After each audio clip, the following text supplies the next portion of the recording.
La protagonista ahora es la doctora Inés Weinberg.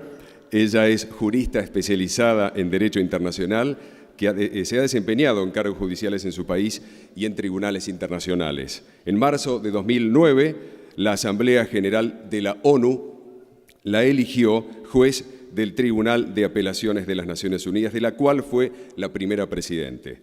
Entre 2003 y 2008 fue juez del Tribunal Penal Internacional para Ruanda, integrado a la Sala de Apelaciones del Tribunal Penal Internacional para la ex Yugoslavia y Ruanda entre 2003 y 2005.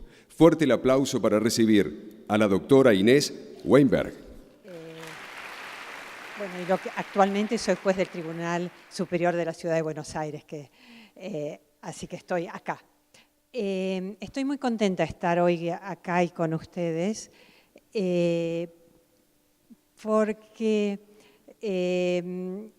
me parece que lo que es común a todos ustedes, y lo fue en su momento también lo que me impulsó a mí, es poner un granito de arena en hacer algo diferente en la vida, que nuestra vida no pase como por azar, sino poder contribuir a un mundo mejor, cada uno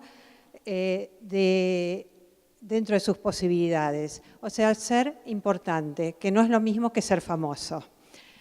Y por eso quería contarles cómo, desde un punto de vista de una mujer mayor, cómo lo manejé yo. Que bueno, que en parte uno puede planificar, pero también en una gran medida uno depende muchísimo de los vaivenes. Yo por momentos en la vida me sentía como un corcho que iba flotando y no sabía si iba a ir mar adentro, hacia la costa, a la derecha o a la izquierda. Lo primero que creo que todos tenemos que determinar y que tal vez es lo más complejo es qué es lo que queremos hacer. Porque todos somos buenos para alguna cosa, pero no somos buenos para todo.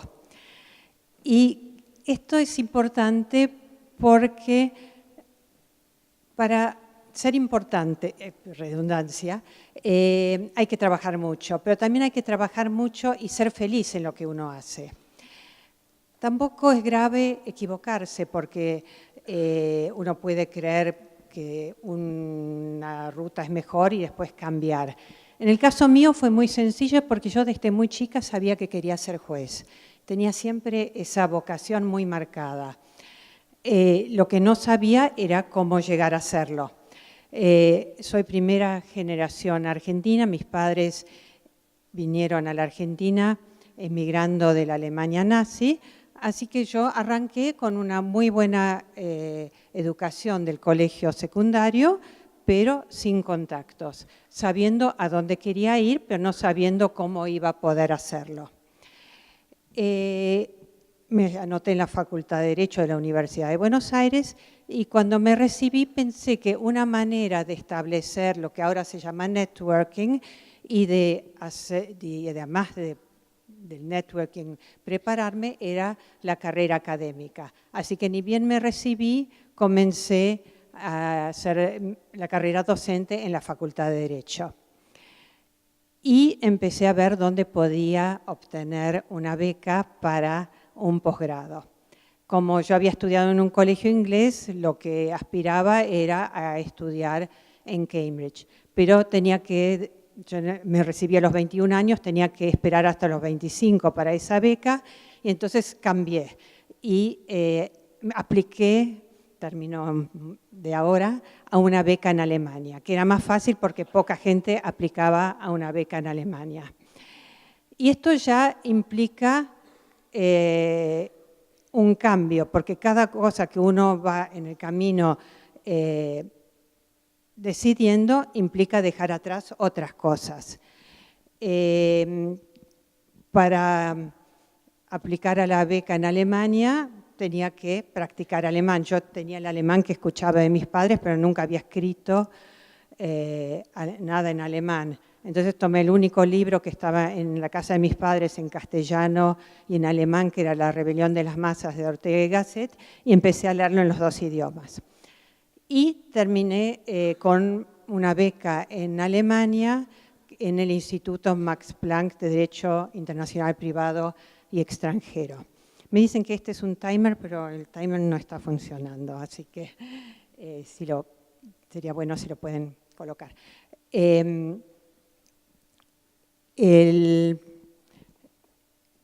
Y como me quedaba un año entre la beca otorgada y el comienzo del año lectivo en Alemania, hice el doctorado en La Plata. En La Plata porque en La Plata me reconocían de las 5 materias que tenía que dar 3 y podía dar 2 libres, y ahí seguí el consejo de uno de mis profesores: si vas a hacer el doctorado, hacelo enseguida porque estás en ritmo estudio y una vez que parás va a ser mucho más difícil volver a comenzar.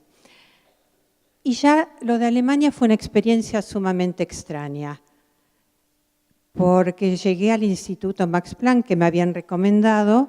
No era una universidad porque me habían dicho mejor el instituto porque los profesores cambian, el instituto perdura, lo cual es estrictamente cierto, pero era un instituto con muchos profesores. En los años 70, una Alemania de posguerra, todavía no la Alemania lujosa de ahora, y era un instituto con 2 pasillos, con muchas puertas cerradas, donde estaban todos los investigadores estudiando, y la biblioteca más grande de Alemania. Entonces estaba yo con la biblioteca y todas las puertas cerradas, y además había un código de que si la puerta estaba cerrada, uno no podía ni entrar ni golpear porque se suponía que el investigador estaba trabajando intensamente y echando humo. Entonces fue un año en que académicamente no me reportó mucho porque estuve bastante perdida, pero sí me sirvió mucho a nivel de vida para conocer otra cosa. Regresé a la Argentina y empecé a trabajar como abogada, y me llevó 20 años de abogada para poder llegar a ser juez. Pero bueno, fueron 20 años interesantes. Yo siempre sabía a dónde quería ir, pero seguía con la carrera académica, presentándome a todos los concursos. Adquirí una cancha muy, muy grande en concursos, cómo presentar el currículum, cómo dar los exámenes, si era importante hacerlo con filminas o si era más importante modular la voz. Me acuerdo de un jurado, por ejemplo, que yo estaba preocupada porque sabía que era un jurado que no me iba a mirar, y los jurados para ser profesor son rarísimos porque uno, por un lado, tiene que dar una clase a los alumnos, pero está siendo observado por los profesores. Entonces uno está descolocado, y además sabía que los miembros del jurado no me iban a mirar, con lo cual no podía seguir con la mirada si estaban entendiendo o no lo que estaba diciendo, cosa que uno habitualmente en la clase hace. Y entonces me acuerdo que una profesora de actuación me dijo: bueno, cuando un actor sube al escenario, no está mirando si entra o sale el crítico del diario La Nación, simplemente recita lo que tiene que recitar, dice su parte. Bueno, y ejercía la profesión, escribía una columna todas las semanas en el diario alemán como para obtener clientes, y durante 20 años se abrían distintos concursos de los de entonces para juez, porque no existía un consejo de la magistratura, sino era discrecional del Poder Ejecutivo mandar el pliego al Senado. Y bueno, durante 20 años ejercí la profesión hasta que iba insistiendo con distintos juzgados, hasta que finalmente en febrero del 93 juré como juez nacional en lo civil. La experiencia de juez de primera instancia fue sumamente interesante, porque fue en ese cargo en el que estuve 8 años que sentía que podía solucionar muchos problemas de gente común. Al final, la profesión de abogado se me había tornado sumamente frustrante, porque como abogado uno sabe cuándo inicia el juicio, pero después tiene que seguir y no sabe nunca cuándo va a obtener la sentencia, que no depende de uno. Y los juicios podían durar 3, 4, 8 años. Generalmente los ganaba, pero cuando los ganaba ya a ninguna de las partes le importaba. En cambio, como juez yo podía cada día dictar 2 sentencias, conciliar un expediente, pero también fue de los distintos cargos que tuve el más duro, porque para mantener el stock de expedientes al día había que resolver por conciliación o por sentencia 3 expedientes por día. Y además lidiar con el mal humor de los abogados, que yo comprendía porque había sido abogada durante muchos años. Y de ahí intenté saltar al plano internacional y la Argentina me propuso para ser juez del Tribunal Penal Internacional para Ruanda.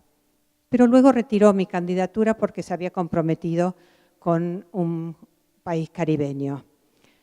Como yo estaba acostumbrada a los concursos, me presenté a concurso para la Cámara nueva que se creó en la ciudad en lo contencioso administrativo y tributario, gané y empecé a trabajar en la sala de apelaciones y al poco tiempo se volvió a abrir la posibilidad de presentarme al cargo de Tribunal Penal Internacional y esta vez sí, la Argentina me presentó y hubo elecciones en la Asamblea General de Naciones Unidas y recuerdo que estuve en Nueva York en el edificio de Naciones Unidas 3 días en que me entrevistaban en uno de los saloncitos de Naciones Unidas los representantes de 190 y pico países para ver si me iban a votar o no.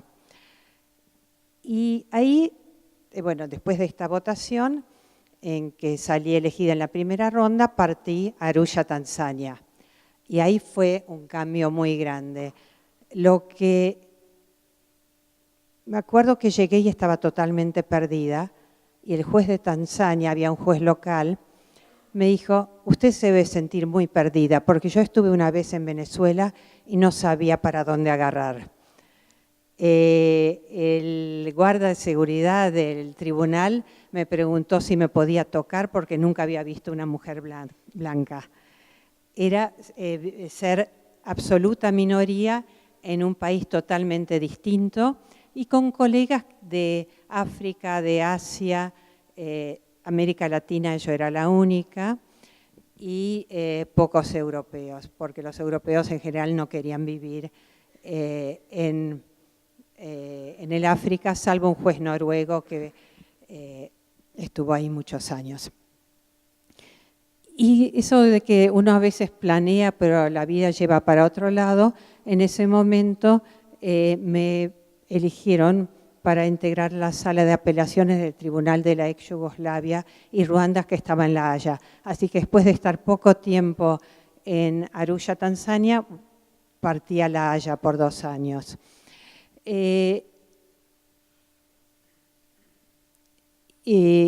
Porque, bueno, políticamente les convenía al tribunal porque el Tribunal de Apelaciones no tenía ninguna mujer y nadie que no fuera europeo. Entonces yo cumplía con 2 cupos en uno.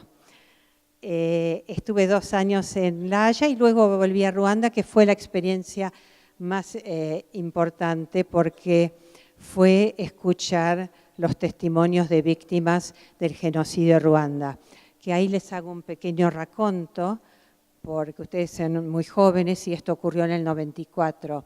Entre abril y junio del 1994, en Ruanda, que tiene un tamaño parecido a la provincia de Tucumán, en que había 10 millones de habitantes, en 3 meses, entre abril y junio, murieron entre 600.000 y 1 millón de personas. Eran unos contra otros, los Hutus, que eran en ese momento los dominantes y la mayoría, contra los Tutsis, que eran la minoría. En este conflicto, como Naciones Unidas no lo había podido prever, había creado este Tribunal Internacional para juzgar los crímenes de lesa humanidad y de genocidio. La idea era que el Tribunal Internacional juzgara a los perpetradores más importantes y que en Ruanda se juzgaran a los demás. Y tenía por función juzgar a los perpetradores, establecer un modelo de justicia para Ruanda que estaba rehaciendo su sistema de justicia, y tal vez lo más importante, y que tal vez es la gran diferencia con el juzgado civil que les mencioné antes, que acá yo no resolvía el problema de gente de todos los días porque ya no se podía resolver. La misión del tribunal era sobre todo establecer un relato histórico para que quedara después plasmado en los libros de historia, que es lo que había sucedido en esos 100 días en Ruanda. Como final, como mensaje, creo que lo que es importante es determinar a dónde uno quiere ir, hacer alguna planificación básica de cómo llegar, no ser demasiado inflexible y dejar que la vida lo lleve suavemente, pero sí trabajar muy duro y ser fiel siempre a sus principios y ser íntegro, porque lo que sí es importante saber es que el fin no justifica los medios.